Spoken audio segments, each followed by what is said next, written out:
ఇక్కడ పాయింట్అవుట్ చేసుకోవాల్సింది ఎవరిని? వాళ్ళని కాదు, మనల్ని మనమే. దేవునికి స్తోత్రం.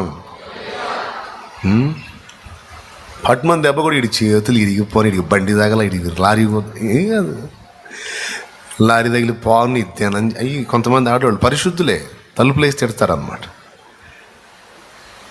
అక్కడ మన పాయింట్ ఏంటంటే, ఒక చిన్న దెబ్బను సహించలేనంత ఇరుకైన మనసు వచ్చింది ఏంటి నాకు? మరి ఇంత చండాలంగా ఉంది మనలో ఓవర్ పర్సెంటేజ్. అబ్బే ఇది కనీసం 10% కూడా లేదనుకుంటాను 100లో. ఇది మరి 1% కూడా లేదనుకుంటాను. మరి ఇంత దానికే వెంటనే కుక్కకి నాకే పెద్ద వేరియేషన్ కనపట్లేదు. దేవునికి స్తోత్రం. అనుకోవాలి అవతల వాళ్ళని మనం పాయింట్అవుట్ చేయటం కదా, అవతల వాళ్ళని మనం నెగిటివ్గా ఆలోచించడం కదా. వాళ్ళు తేడా వెళితే ముందు నేను తేడా. ఆ చిన్నదాన్ని తట్టుకోలేకపోయానంటే ఏమైందో, ఒక మాట పడితే చిల్లులు పడ్డాయా? అరే ఇంతోటి భాగ్యానికి సావాలి అన్న కాడికి వెళ్ళిపోయానేంటి నేను? మరి ఇంత సహనం పర్సెంటేజ్ నాలో ఇంత దరిద్రంగా ఉందేంది? మరి అలాగైతే మరి నా ఎన్ని సహిస్తున్నాడు ఆయన?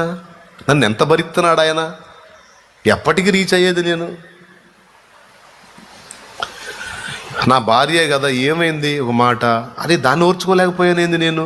చిచి ఇంత అట్టడుగునున్నానేంది? పాపం నేను ఎన్నిసార్లు విసిగించాను ఆ అమ్మాయిని, ఒక్కసారి కూడా పల్లెత్తి మాట అనలేదు నన్ను. ఈ లెక్కను తేల్చుకుంటే కొంపదీసి రేపు మహిమలో ఆమె పై స్టేజ్లో ఉండేటట్టు, నేను అట్టడుగుని తెచ్చేటట్టు నా లేనిపోయింది. నేనైతే ఇంతే అనుకుంటా. మీరేమనుకుంటారో నాకు వేరే, నేనైతే ఇంతే అనుకుంటాను. నేను 10 సార్లు అంటే ఆమె తట్టుకోగలిగింది, ఒకసారి ఆమె అంటే నేను భరించలేకపోయాను. ఏంటి మరి ఇంత దారుణంగా ఉందా? నేను ఒప్పుకుంటా